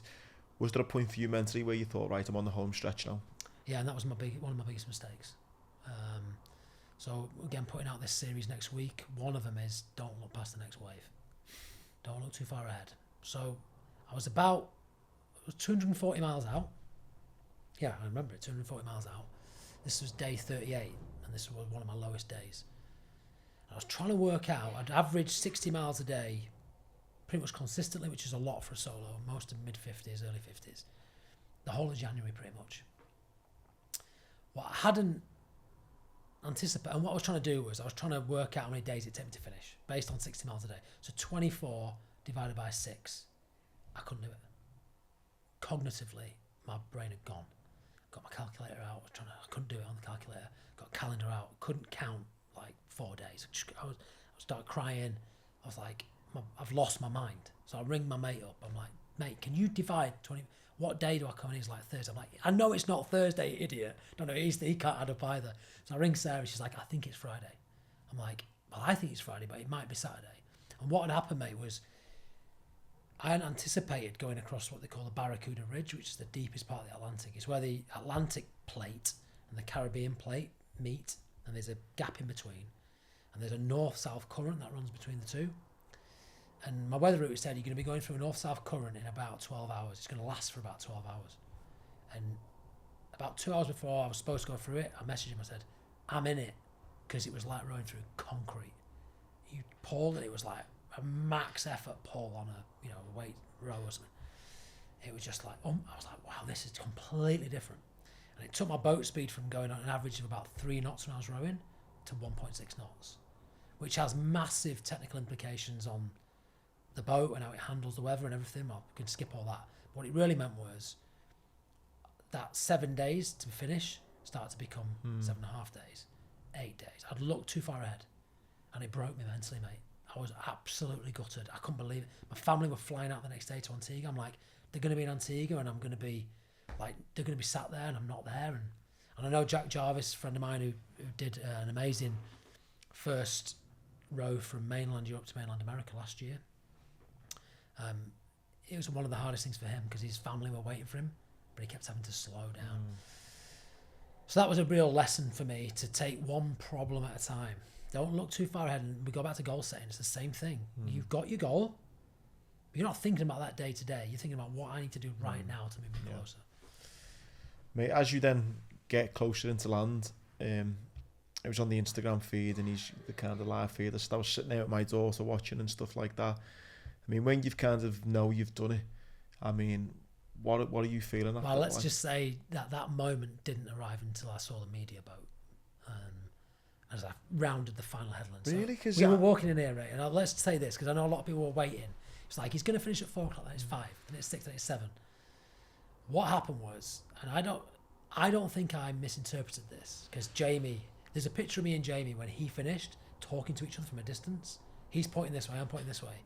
And we were having this debrief about what I'm going to tell you now, right? So I'm pretty sure we were told by the race organisers that 5 miles out, you'd be met by the Coast Guard and they would escort you in, because obviously in the middle of Atlantic, you can't hit anything. But in a coastal environment, which is why training for an Atlantic row is so challenging, because you're the least experienced while you're training in a coastal environment and you can hit stuff and die. So you're approaching Antigua and a boat's supposed to meet you 5 miles out. So I'm 5 miles out, no boat. 4 miles, no boat. 3 miles, 2 miles, 1 mile offshore, no boat. And I can see the whole of the Atlantic smashing up against the cliffs. I'm like, what? I get a call on the sat phone. It's this head safety officer in. He's like, you might want to start turning south. Because I've done what we do in the military, right? If you're aiming for to navigate at night and you're not sure if you're going to hit it north or south, you would aim off and then walk to meet it, right? So I'm aimed off a third of a mile into land. So I knew I wasn't going to go south of Antigua. Because if you go south of Antigua, you don't get back in. Yeah. You end up in Guadeloupe, right? So I'm heading towards this these green roofs, which I presumed was a factory because there was loads of them. I later learned it was the holiday resort where my wife and kids were. St. James is like, so that's ironic. Anyway, I started to turn south. The boat's not coming. So I had to navigate my way around these cliffs. Fuck. Water smashing up, man. And all the way around to the final headland. When I came around the corner, then the media boat kind of surprised you and jumps out. At that point, I knew I'd done it. But it's worth saying that the last 4 days of the 46 were the hardest. I'd gone through the Barracuda Ridge. We then started to get really, really strong north-northeasterly winds. And again, if you get pushed south of the rum line to get into Antigua, you can't, as a solo, you can't row back in. A team you might get back in, but solo you can't. Second night before I end up coming in, I was rowing into the ocean, so against all the weather and the waves, so getting smashed even more to try and get a nautical mile north of where I needed to be, knowing that if I tried to get some sleep, I would lose it. And it was taking me about 4 miles to get a mile. And then I could sleep for 2 hours and probably lose most of it, but maybe I would lose 3/4 of a mile. 2 nights before I finished, I got a mile. I thought I'm going to try and rest. Laid down, woke with a start 90 minutes later. I'd lost the full mile and a quarter. I'm now south of the line. 10 o'clock at night, ring my wife. I ring the safety officer. No answer. I'm like, shit. Ring the wife. Thankfully, she answers. She's a legend. I said, you need to tell Ian I'm a 1/4 mile south of the line I need to be, and I don't think I can hold it. He rings me back. He said, yeah, everyone's on power anchor pretty much behind you. The wind's persistent and strong. It's not typical. We're not used to it being like this. You probably need to go on power anchor to rest and then just do what you can when you're back on. I said, I ain't fucking going on power anchor, mate. It's like, well, you're going to have to go on power anchor because otherwise you can't rest. I said, fucking watch this. So I'd had 4 hours sleep in the last day. So I rode straight for 22 hours. And then I was 10.5 miles from Antigua. I could see Antigua quite clearly. You start to see the island about 35 miles out, but it was dark. 10.5 miles out, and the wind picked up again. And now it's blowing an absolute hoolie. And I could see the weather front. It was like a thin band of cloud pushing this energy towards me. And I'm thinking, this is the final challenge. This is Mother Nature saying, one of you fucking got. Screaming at the wind, fuck off, leave me alone. Fucking families on that island. And I said, right, you've got a choice. You can either go on power anchor, which is what most people would do, and I'm not saying that's right or wrong. Most people at that point would say, I need a rest. I need to sleep, I need to refuel, I need to eat, because there was no eating, there was no drinking. Or you bite down and you go to a different place. And like, I can look you in the eye, man, I'll tell you, like, I went somewhere, I'm not sure where it was, but I rode 7 hours straight at maximum effort to get into Antigua. And so to get to there and expect a boat and it didn't turn up was tough. But then the feeling of finishing, man, that's why there's a picture of me like this. Like that moment of like, you threw everything at me and I managed it. And it was such a euphoric feeling. I was crying watching it come in, mate. It was just like knowing that, well, kind of not knowing what you would have been through, knowing that you had your family and that, and see you coming in. I was in floods of tears watching it, man. It was just so iconic to kind of see your mate do that. What's that then when you're kind of in the harbour and stuff and you've done it? I mean, so you put the flare out, right? So you row in. There's the fort which used to guard English Harbour, which is where the English had it and the French would attack, and this fort was like still the fort, right? And the head safety officer Ian's there with 2 flares, and when you pass the red and green boys, you know you've done it, and the flare goes off, you can light your flare and you know you've done it then, right? We set off into a headwind. First time the race had set into a headwind, because it's Columbus did the same route. Like that's the first. The reason it did it was there's no headwinds. It's like we rode into a headwind to start, bloody rode into a headwind to finish as well. So the wind's blowing me back out into the ocean. I'm like, come on, give me a break, man. So I did that, and then I started to row back in. And at that point, they're giving you verbal cues of, because this super yacht, so all the klaxons are going off. It's amazing. It's a great feeling. But I was taking my time at that point. I'm like, I finished the race. I rode as hard as I could to get in. And if you saw me, I was like max power. And then I was chilling. And I heard the head safety officer, if you're listening to this, come on the radio to the guy who was helping me come in, like a little boat next to me. Can you tell him to get a bit of a move on? Because we want to get the reception sorted. And I'm like, give me a break, man. So anyway, we come around these super yachts, and then of course they take over getting you in, because at that point you need to pull the oars and everything else. And I turned around and saw the reception. I mean, it was unreal, mate. What happens, I think, from what I've been told, is most of the 4s come in. Well, in fact, all the 4s come in. I was chasing the last 4. They sped up because they didn't want me to beat them. Team Emotive, 4 great guys, and the 4s, most of the trios, some of the pairs come in, realise it was the most hard thing they've ever done in their life, it's brutal, and then go, hang on a minute, there's 6 people doing this on their own? Like, how? So they all turn out for the first solo back. So I had this amazing reception, hundreds of people. Stepped on land, couldn't really walk, as you saw. I was going to ask, because what's that like for the body to just... You feel drunk. Really, I felt drunk, yeah. I don't get drunk often these days, but we need to get drunk one day. I was staggering around, just went straight for my wife. And they knew, like, they want to interview you, they want to get it raw, but they knew he has to go and see it, because that's all I'm spoken about. Straight for my wife, straight for my kids. Kids had changed massively. My eldest boy, huge. Brother was there with his my sister-in-law and my mum as well. And, that was lovely for them, because they would never go to Antigua in their life. They can't afford it. They never would go. So to have the excuse to go was amazing. And then got interviewed, and then went, and they'd plate up like a burger and chips, and couldn't even look at it, man. Really? Could not stomach it. Because what had you been eating then for the 46 days? Rations, so like freeze-dried rations, like space food, and snacks. Sponsored by Resilient Nutrition, who provided an amazing array of snacks. Interesting, I've got a super sweet tooth, normally, but I crave salty stuff. I think probably because I was dehydrated chronically and electrolytes were down. So why couldn't you eat this food? You were just all I craved, Andy, was fruit and salad. Something cold, something crisp, something juicy, something refreshing. And I'd not had a cold drink for 46 days. I took 4 cans of Diet Coke, which were to celebrate the last 500 miles. It was lukewarm, it weren't nice. The water you make yourself, like, it's not clean water, so you make it yourself out of the seawater, it's lukewarm, like nothing's cold there. So I just craved a really cold, fresh meal. But also my stomach had shrunk. I'd lost 7 kilos. Another funny thing about that, so they weigh you before you start. They weigh you when you get off. And they said, "Oh, Mike, we need to weigh you." I said, "Yeah, I'm 70 kilos, 155 pounds." And they're like, "No, we need to," because I cut weight for competition, right? So I just knew. Yeah. I was like, I know my body. I'm 70. Got on the scales, 155.1. Yeah, bang on the money still. So it was an amazing reception, a moment I'll never ever forget. And Willie Carson came up to me, and the jockey. Yeah. I didn't recognise him. We need to tell him I'm sorry. He came over, shook my hand, said congratulations, and I said, "Oh, thanks a lot, mate." Those next few days of, apart from obviously seeing your family and stuff, I mean, what's your body like getting used to just being on land? Like you said, you mentioned the food, the sleep, because imagine it's broken, man. So like and Jamie's been saying this too, my lower back was absolutely in agony.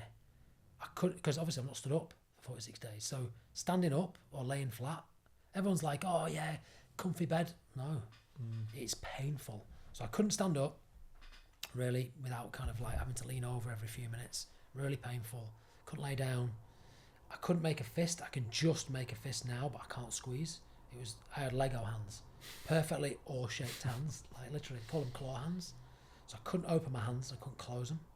I mean, every morning, mate, or every time you've had a sleep on the ocean, you would wake up and you'd have to unfurl your hands like one finger at a time like this. Wow. And it was so painful. You know what's crazy, mate, listening to you? Like, you've done an unbelievable job of explaining what it's like, but even still, you can't imagine it. Like, no. Do you know what I mean? And so when I go back to the point I made about day 6, the Dolphins, my ego going, not racing Jamie. What I did then was I called him on the sat phone that Saturday, and I said, "Listen, mate, we're 10 miles apart. We'd been 10 miles apart for about a week." And I said, "Look, if I could have anything from this race, if we could cross the line together, for the first time ever, 2 solos crossing the line together, equal, having supported each other before, that would be what I want." And he said, "Mate, that's awesome. It's not going to happen because like the ocean's going to." I said, "I know, but just so you know, if we're close towards the end, I'd love that." I ended up beating him by 300 miles in a week. Like, it took him, he was a week later than me. That's a separate issue, but I was racing myself. But what we did do is every Saturday at 2 o'clock because we had to have your phone on for the safety officer to call in case there was an issue.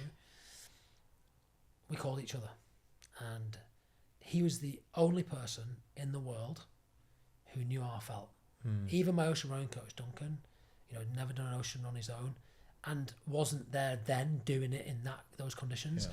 So the support that I felt speaking to him was unbelievable. And I can't thank him enough for being there for me. I know he feels exactly the same. We'll have a friendship for life for sure. I respect him so much for doing it, and Mims and all the other solos. But he was the closest to me, and just got it. And it'd be like I'd say, "Oh mate, have you felt this?" He'd be like, "Yeah, I felt that 2 days ago, man." What about this? I'd be like, "Yeah, felt that like last week." It was phenomenal. No one else can understand. Yeah.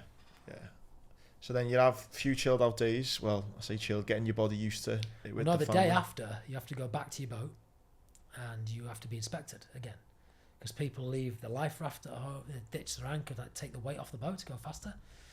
So you have to show your life raft, your anchor and chain. You have to show all your emergency drinking water intact. If you've tapped into any of it or ditched any of it, you fail the race. You're disqualified. Show all your rubbish, so you don't throw anything away. Wow. All your emergency rations have to be in place and counted up. Otherwise you fail and you haven't done the race. So yeah, I had to go back and do all that. Brother came with me, cleaned it all, did some technical stuff that you have to do before you ship it. And then Antigua Press came to interview us, first solo back. They want to know what it's about. And then I was stopped by pretty much everyone I passed in Antigua. "Oh, that's the solo guy. Like, can we have it?" And Sarah was like, "Are you not annoyed by this?" I was like, "This is part of it. You know, this is part of the whole thing." Yeah. There's no point trying to go out and inspire people and do great things if you're not going to share it. And so for me now, like, and I'll say this to your listeners, like, if anyone's got any questions or they want to know more or I can help anyone, I will try my best to do it, man. And they should reach out for sure. Yeah, mate, that's what I'm, just as a mate, I'm really excited for you to kind of just see like the speaking, you know, seeing the kind of speaking. So that will no doubt, we'll talk about it afterwards. That, like, I just want people to just hear your story. I mean, I heard you speak before you done this. You know, I cannot wait to hear you again afterwards talking about the lessons learned, etc. Because I just think, like you say, you've done such an amazing thing. It'd be such a shame to not, you know, let people take upon these lessons that you've learned along the way. So is that what the plan is then going forward now, sharing the story in ways you can? My plan going forward is to help people as much as I can. So the thing I want to do, I want to get back into my own business, which I've started to do, and make sure that's where we need to be to help our local community. I mean, so amazing. I built such an amazing team there. One of the things I'd wanted to do for a long time is to have a defibrillator on our street for our whole community. And whilst I was away, they fundraised $2,000 and we bought one. So like, wow. People in LSA have now got access to that. I mean, just jiu-jitsu is what we do, but it's just a tool to help people. It's phenomenal. I want to go back into that business. I'm launching a business called The Next 45, which I've had registered for 2.5 years. And that is a business to help educate, inspire, support, and set standards for men in the second half of life, to get them off that first mountain, or get them out of the first half, get them in the dressing room, and get them into the second. If you know any good footballers, mate, Jamie Carragher, anyone like that wants to get into the next 45 and be our kind of talisman from a football perspective, I'd love that. I told you before, a little secret, so next summer, you'll be hearing a lot more about me. You'll be seeing my face, because I've just signed a major publishing deal with a huge publishing house who are putting a lot behind a book of my life, which is very exciting.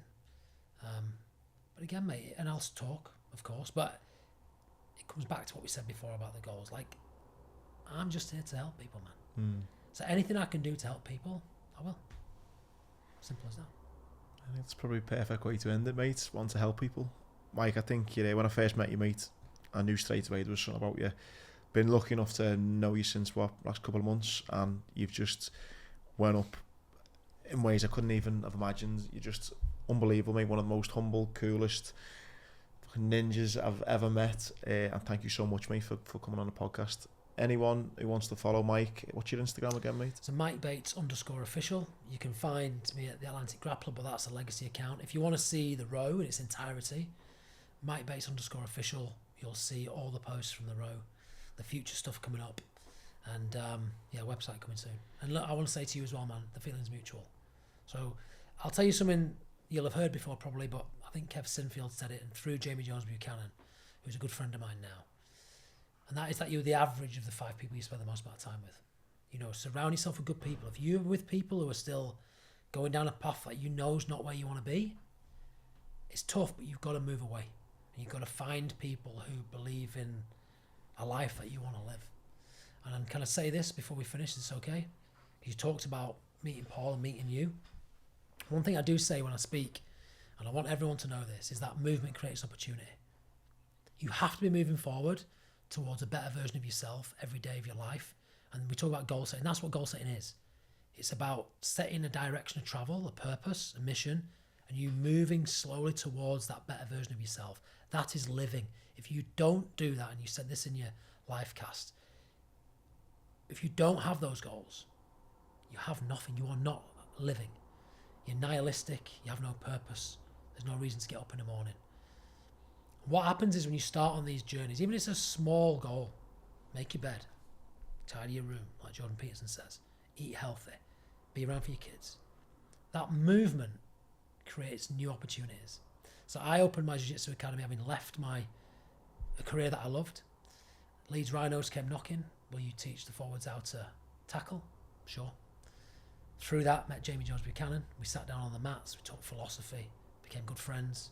He said, can I introduce you to Paul Cheatham? Could you come and speak for us? Speak to him. Could you come to Iceland? Met you. And now I'm sat here. That's what happens. This isn't magic. What a lot of people want is what we're doing now without the hard work. It takes years to get to where you see yourself. But if you don't start, you ain't going to make it. Mate, I could listen to you all day. I really could, mate. You're an absolute superstar, mate. Okay. Get on him. He's the proper, real deal motivation. Thanks for listening, everyone. Can't wait to hear what you think of it. We'll see you soon. Thanks, guys. Great episode, that, man. Mate, you're a fucking... Great episode.